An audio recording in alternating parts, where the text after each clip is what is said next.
Hello everyone, good morning. कैसे हो आप सब? देखिए, आज हम करने जा रहे हैं एक्सरसाइज 3.1 का क्वेश्चन नंबर थर्ड का थर्ड पार्ट। क्या कहता है? रेशियोज कंपेयर करना है हमें A1/A2, B1/B2 और C1/C2 को, और पता करना है कि ये जो दो इक्वेशंस दिए हुए हैं, पहला और ये दूसरा, ये कंसिस्टेंट है या इनकंसिस्टेंट है।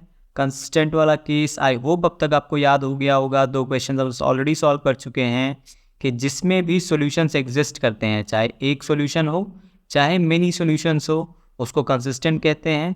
और जिसमें एग्जिस्ट ना करे यानी नो सॉल्यूशन वाला केस, उसमें उसको क्या कहते हैं? इनकंसिस्टेंट कहते हैं। तो यही रेशियोज कंपेयर करके हमें बताना है।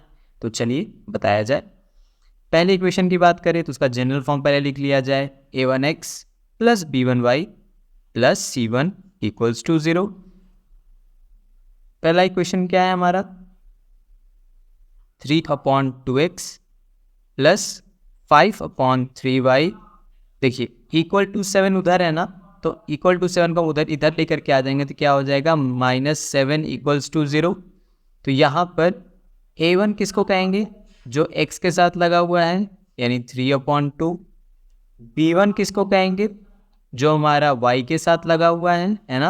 यहाँ y के साथ क्या लगा हुआ है? 5/3। और C1 किसको कहेंगे? जो हमारा लास्ट टर्म है, यानी -7। लिख लिया हमने। सेकेंड इक्वेशन क्या है हमारे पास?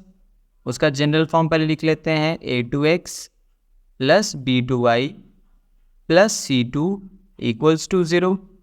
देखिए, हमारा जो इक्वेशन दिया हुआ है उसको लिख लिया जाए इसके नीचे। 9x को 9x लिख लिया, -10y लिख दिया।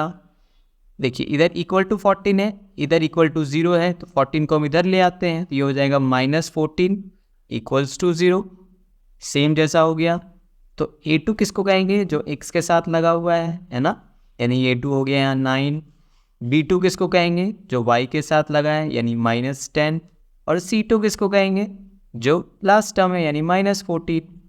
समझ में आ रहा है आपको? अब आप क्या करोगी?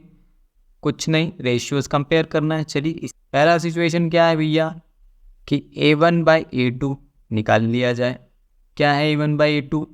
A1 है हमारे पास 3/2, A2 है 9, यानी कि 3/2 डिवाइडेड बाय 9 है ना। देखिए, इस तरह से जब भी सिचुएशन आती है ना, तो मैं इसको ऐसे कर लेता हूँ। कई बार कंफ्यूजन आता है कि ये 9 इधर 2 के पास जाएगा इंटू में या 3 के पास जाएगा इंटू में। तो सिंपल है, इसको डिवाइडेड बाय 9 कर लीजिए। क्या हो जाएगा? ये 3/2 डिवाइड, जब उल्टा होगा रेसिप्रोकेट हो जाएगा। 9 के नीचे कुछ नहीं है तो 1 है, तो जब डिवाइड इंटू में लिखते हैं हम तो उल्टा हो जाता है नंबर ना।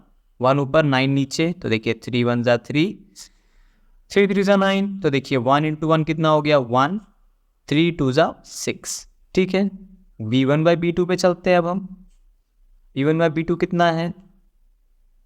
B1 है हमारे पास 5/3, B2 है -10। 5/3 और डिवाइडेड बाय -10।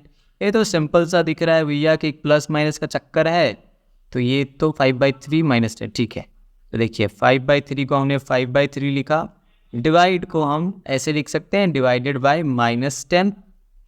ठीक है, देखिए -10 के नीचे कुछ नहीं है तो 1 तो है, तो 5/3 को 5/3 यानी दिया, डिवाइड इंटू में लिखा, तो 1 ऊपर -10 नीचे।